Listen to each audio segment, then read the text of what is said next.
So hi guys, this is Chetan Pudar back again, and today I am making exclusive video for FNO program.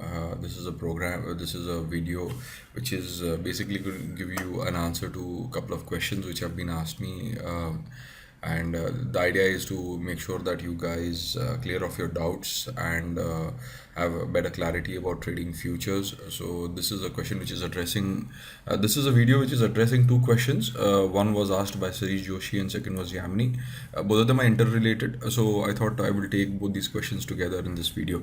The question was where Sarish Joshi says that, sir, I need to understand what is the meaning of the following news extract. Security in a ban period for the next trade date under FNO segment includes companies in which security has crossed 95% of the market-wide position limit. That was the question. Second question was asked by Yamini, which is very related to the first one, which says when the stock goes into, which we take into futures trading, and if it goes into a ban period, how do you trade the stocks which go into the ban period? Also, anywhere where we can identify before placing the trade, is it going to go in the ban period? So she wants to know that is there a way of identifying whether it is going to go into the ban period or not. The third part of that question, of what question she asked, was why do NSE put stocks in the ban period between the month? So two different questions.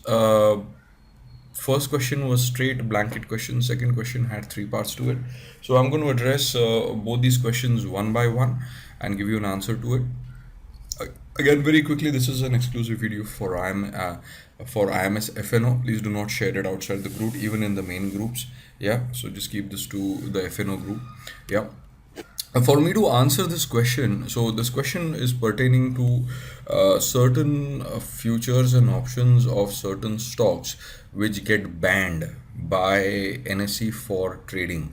Now, we will try to decipher and understand why are they getting banned and what is the mechanism that they're getting banned. But before that, I would also implore you to think as to can you do anything about it, or if you can do anything about it, then then what is that you need to do for this particular dilemma, that the conundrum which comes in front of you when you are trading futures and options. So I want you to keep those questions in the front of your mind while I answer those questions, and I'll answer those questions later. Clear? So first of all, for me to explain this, I need to come to you for one particular word which gets used here, and that word is market wide position limit. So before I explain this particular problem to you, I am going to make you understand and emphasize on the word market wide position limit. So first let's understand that. Now, what is market wide position limit? So market wide position limit, or it's also called as MWPL, it basically is a number. Yeah. Now, what is this number? Market wide position limit. Now, this only applies to stocks. It does not apply to any indexes or any cumulative indexes of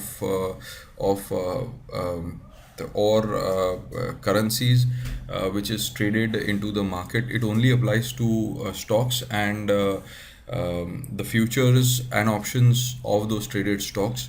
So what is market wide position limit? It is a number of shares. So what is this number of shares? Now I'm going to give you, so please write it down.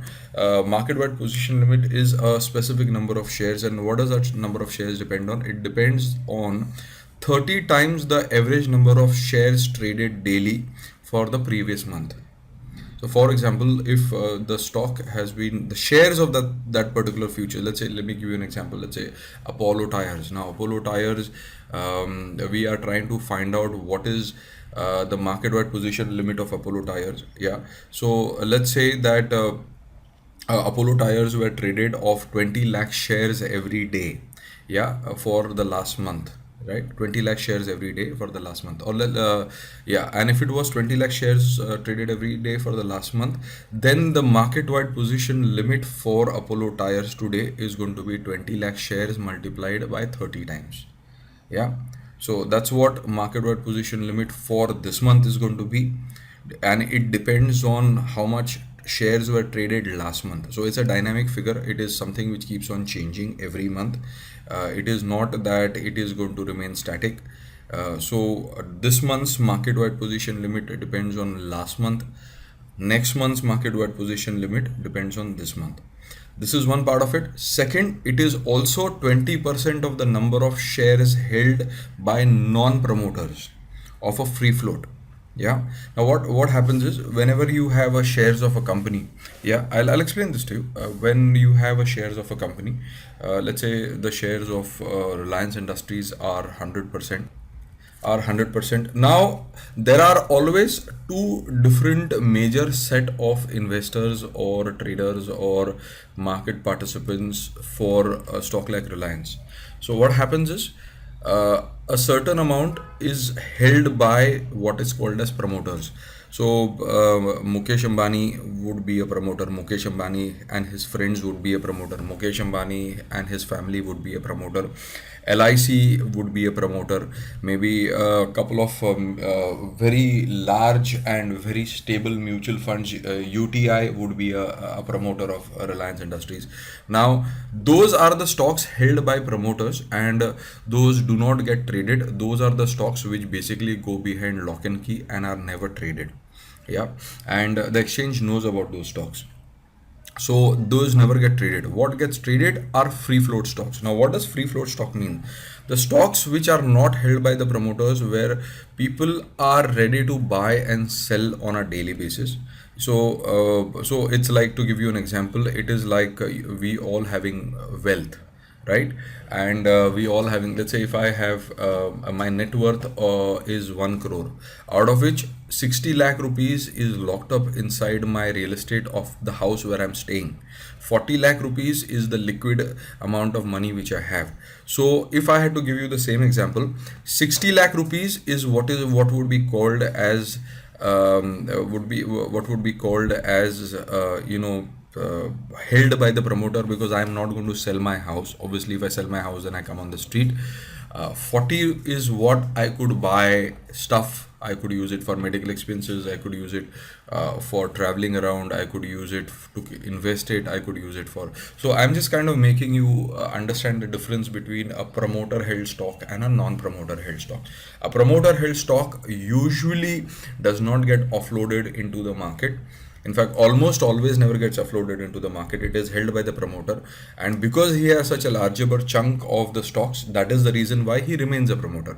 Non-promoter stocks are the ones which we get traded. So here we are talking about the non-promoter stocks. So when we are saying that 20% of the number of shares held by a non-promoter, which means if the non-promoter shares are 40, 20% of that 40 is a certain figure, and market wide position limit is either or lower of both of these. So it is going to be the lower of 30 times the number of shares traded daily, or is going to be the lower of 20% of the shares held by non-promoter, which is a free float stock.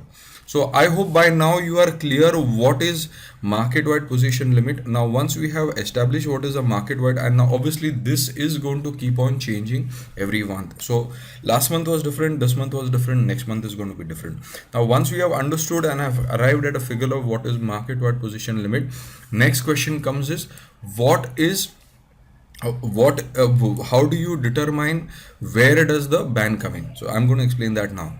So the stock exchange says that the moment the derivative contracts cross 95% of the market wide position limit, yeah, which means first of all you derive market wide position limit, which again in turn depends on the lower part of 30 times of the average shares traded, or 20% of the free float of the shares.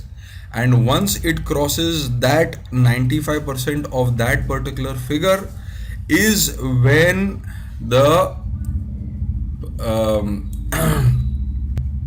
stock exchange puts a ban on trading of that particular stock. Yeah. If you ask me a question as to why is this happening, it's very simple. It is done so that, and I have explained this earlier, how do people who are institutions play around, and this is very well done when you are having what is called as a phantom, or situations like phantom, where a particular institution um, trades or rigs the stocks and also makes money in futures. So that's another video by itself, but you need to have a look at this video.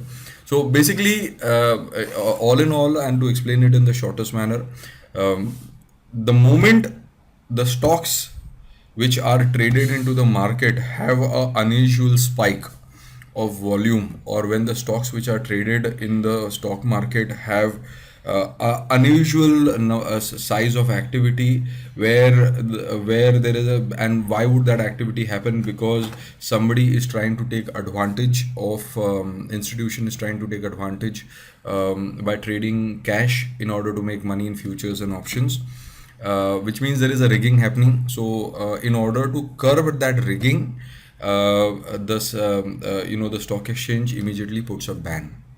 Yeah. So far clear. So the objective of putting this ban is to make sure that people who have large amounts of money and people who have the know-how do not take advantage of the people who are retailers in the market. That is the reason why that ban comes into play. Now the question is, if this ban is coming into play, is this a permanent ban? And the answer is no. The moment it crosses 95% of the traded volume in futures and options, the ban comes into play, which means the ban can come today, it can come tomorrow, it can come today in the evening, it couldn't come any point of time. You really can't say, because it depends on the volume. It's basically an algorithm and a calculation, and it all depends on the figures. But the moment the traded volume goes below 80% of the market wide position limit, they lift the ban. So it can get into the ban, it can be lifted, it can get into the ban, it can be lifted. Now the question is, now this is the exactly mechanism, this is what is happening in the background, this is what is market wide position limit, this is why the ban comes into play. This is in order to protect the people in the stock market from larger guys, so that they don't get into trouble. This is the reason why market wide position limit and ban comes into play. Now the question, so now I'm going to come back to the question which is asked, and I asked you to keep that questions in the front of your head, and we are going to address. The question was, I have explained to you what is securities ban, why it happens. Now the question was, which Yamini said, also, is there any way we can identify before placing the trade that it is going to go into a ban? And the answer is categorically no. You cannot identify before putting whether that stock is going to go into a ban or not. So it's a variable. It's something which you and I cannot predict, and hence you and I cannot predict. Yeah.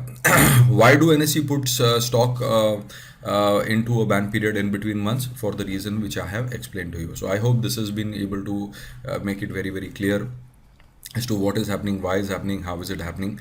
Now the question is, which is the more important one, where she's asking as to when stocks which we take for future trading, this is what Yamin is asking, when the stock we take for future trading, if it goes into the ban period, then how do we trade it? Now the question is, obviously we all are worried. We were trading a particular stock, and while we were trading that particular stock, it goes into, yeah, so if the stock is going into a particular ban, what is that you are supposed to do? Are you supposed to be panicking? And my answer is no. So suppose, for example, you are trading a particular future of a stock and it goes into a ban, then what is that you have to be done? So please understand, first of all, there is no need to panic. Ban does not mean anything at all. It simply means that no new contracts are allowed to be formed. For that, I have made a video on what is called as an open interest and what is called as a volume. Please have a look at it so you have a little bit more clarity about open interest and volume. Open interest is new contracts being formed in futures and options. So when the ban comes into play, new contracts are not allowed to be established. However, older contracts are allowed to be exited. So please understand. Now let me explain this to you again. When you have a ban in a futures and options of a particular stock, yeah, what the NSE says is that you are not allowed to establish or open new contracts, which means you cannot increase the number of contracts. However, if you are holding that particular future of or option of that stock, you are allowed to unwind it, which means you are allowed to exit exit that particular stock.